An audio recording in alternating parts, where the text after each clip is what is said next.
没有任何死亡，没有任何味道，不太一样。然后到底有没有证据也不知道，反正先约谈再说。然后呢，让整个国民党里面充满着韩想象力跟大家的惧怕，用司法让人民感到害怕，是道德吗？是守法吗？我觉得你新闻系白读了。媒体人的责任叫做监督权力。当有一天你的言行夸张到自己就成为一个新闻事件，那对不起，其他的记者、其他的评论员也是可以评论你。Ladies and gentlemen, welcome the host. 知识人、道德人、守法人只会更失望，转而不表态。所以国民党想要反罢免，关键不在罢免票，而在反罢票。成败关键也不在4天王，而在知者愿不愿意出来投票。好，我这样一个问题：什么时候出现道德蓝跟守法蓝？你跟我一模一样的问题。所以蓝营的选民可能会出现不守法、不道德，然后像青鸟一样智障。那挺民进党就是很多他们就是自缺率、违法率。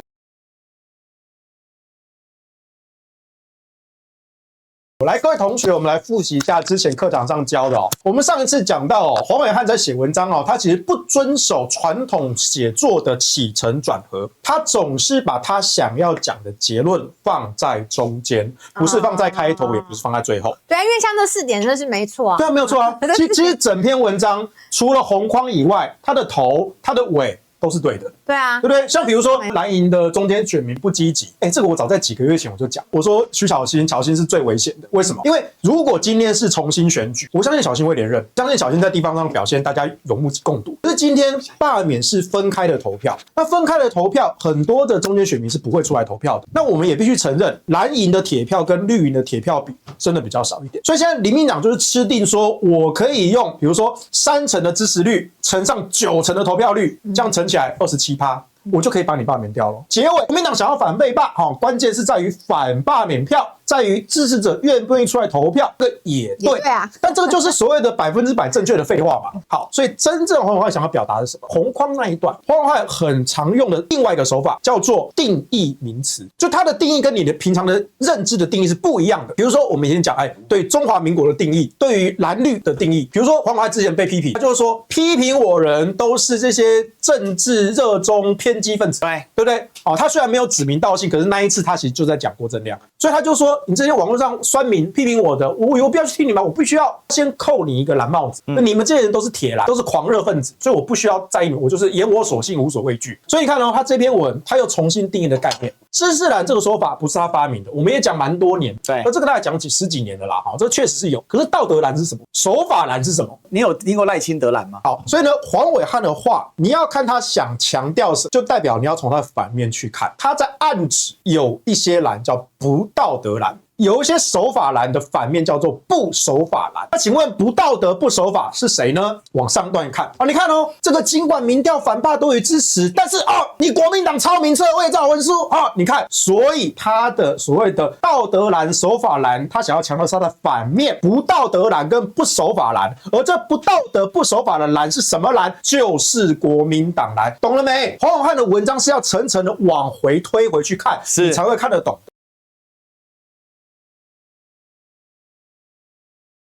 好，那我这样帮大家解释一下伪造文书这一块，这个就是未审先判啊。谁说伪造文书一定是国民党抄名册？我举一个最实际的例子，当年以核养绿公投通过了，可是大家一定还记得，我当年一直在说，甚至我讲了好几年，我们一开始第一次被中选会宣告合格分数不够，要我们补件，但是一补件就赶不上2018年年底的大选了，对不对？所以我因此绝食抗议。就说了，总统府民进党内定的11%不合格率，后来隔了1个月，中选会公布，就真的是11%的不合格率。而且那11%的不合格率里面，中选会宣称，他说有9492张没有签名字的联署书。我说怎么可能？你说有些人可能生日漏填了，或者说那个地址填错，这个户籍填成通讯地址，这个我们有看过，对不对？可是怎么可能一份联署书生日没错，户籍没错，什么都没错，但是没有签名？怎么可能？我就说中选会，你现在就给我交出9492张，交不出来。2018年到现在7年了，交不出来。更有趣的事情，这一些被宣布不合格的，当然还有其他的样态。有一些人呢，是被说户籍未满6个月，所以不合格。而这种样态的有2个，他们踢到铁板了。一个人叫牛许婷，一个人叫张善政。我立刻联络小牛跟张院长，然后张院长就整个傻眼，他说我在花莲设籍已经9年多了。那小牛更好笑，小牛说我就是今年参选议员，如果我户籍未满6个月，我是连议员的参选资格都没有，那请问现在是不是要取消我的当选资格？真的是所以你今天跟我说罢免绿委的联署书里面，甚至是什么罢摇，甚至什么有领衔人的已故母亲，我又问请问这一些不合格的这些伪造的联署书，真的是从国民党出来的吗？我请教一件事情就好了，伪造文书什么时候开始要用羁押的？你可以起诉他，那你羁押他干嘛这个所谓的，我觉得真的是无故的羁押。请问他道德吗？请问他守法吗？检察官有守法吗？代理人讲，他第一阶段的补证，零死亡，零伪造情事，一样把他抓去问了半天，道德吗？守法吗？我这人问号。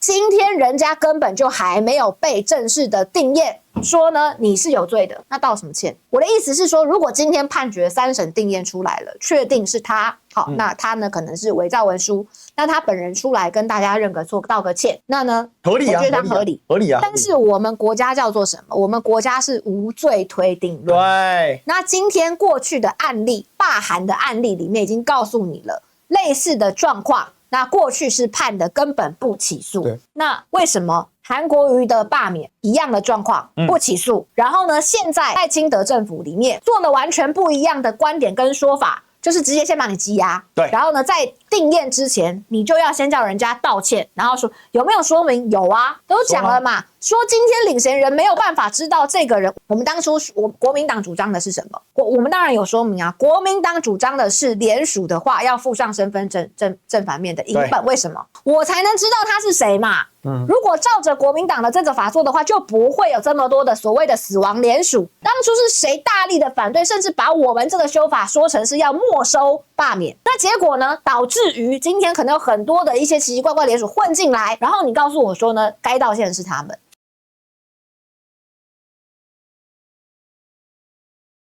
其实这个很有意思哦，这个标题其实跟内容没有关系。对，然后这4个点通常叫做白开水。人体有70%是水分，人体如果不喝水，比不吃东西还严重。哇，对，票多的赢，票少的输，对不对？但是这个话现在已经不是废话，因为民进党票少的也要当赢这样。对。其实这4条完全拿掉，跟这有关系吗？没有关系，没有关系。但是为什么要论述到这里呢？因为很简单，第一个我先制造一个起点，第二个呢，我告诉你我讲的都是对的，这叫什么样的？这叫正反正铺陈。但是第3个叫什么？叫天外飞来一笔。联署不积极是有很多因素的。对，你就去把赖宜正的衣服剥光之后，你会发现他正面中的刀啊没几招，但是他背后捅的刀呢很多。这里面呢，他列这个逻辑是什么？这一招啊8、9年用，因为我人多所以我对，因为你联署不好所以你错，再挑一个归因，归因是什么？因为啊你们不道歉不说明。强调你们只讲政治迫害，可是这个归因跟这个归因有绝对联系性吗？没有。联署状况不佳不是现在才有的，联署状况不佳是一直都出现的状况。为什么？因为罢团资源很少，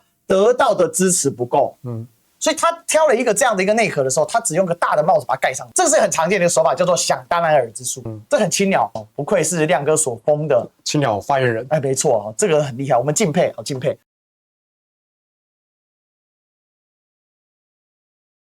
我自己在查案的时候，我发现我们在援助乌克兰案里面，他们透过一般公文普通密件的方式，那实际上面呢，这个透过其他的国家转了一手出去，捷克的事情，而且这个要求他们有30%要对台商采购，但是呢不做任何的公开的招标的程序。但这当然是一件很严重的事情，因为它试射的金额很大，而且呢它也显示出我们援助乌克兰的时候中间有一些灰色的地带。那我作为立法委员，我把这件事情点出来让大家知道。结果呢，他说呢，公布机密文件的行为，整党上下跟着上，失智列车乱停，真是吓坏我，差点合不起下巴。然后他把我的这个事情说成是呢，我这个呢，如果被判刑的话是7年以上，因为它是国家机密。No， 它不是国家机密，它是一般文书处理守则。就是说我们的政府那当时是用一般普通公文密件，然后让大家呢没有办法讲这个事情，但它实际上发生了。可是结捷克当地的外交部的手册，然后他们的期刊里面明明白白的写出了所有我们视为所谓一般机密的事情，所以它根本不是一个机密，只是我们的政府不希望我们拿出来讲，我们政府不希望告诉人民。可是人家捷克没这个问题，所有的内容都写出来，这个资金要来采购台湾厂商吗？可是没有公开招标啊。那请问那30%的厂商是不是听你民进党的话的人才能拿到？没错。所以他把它用一般机密公文，他就是要你闭嘴嘛。我请问你，王伟汉道歉了吗？你守法吗？你道德吗？你有知识吗？为什么郭正亮说你黄伟汉叫做永远的当权派？他那句话其实他讲的比较文明一点，讲的更白话就叫做权力者的走狗。你黄伟汉，你自称是一个媒体人，为什么你今天做到连媒体同行都要打破这个多年不成文的默契，都要去批评你，都要去考试你？为什么？因为你已经不配当一个媒体了。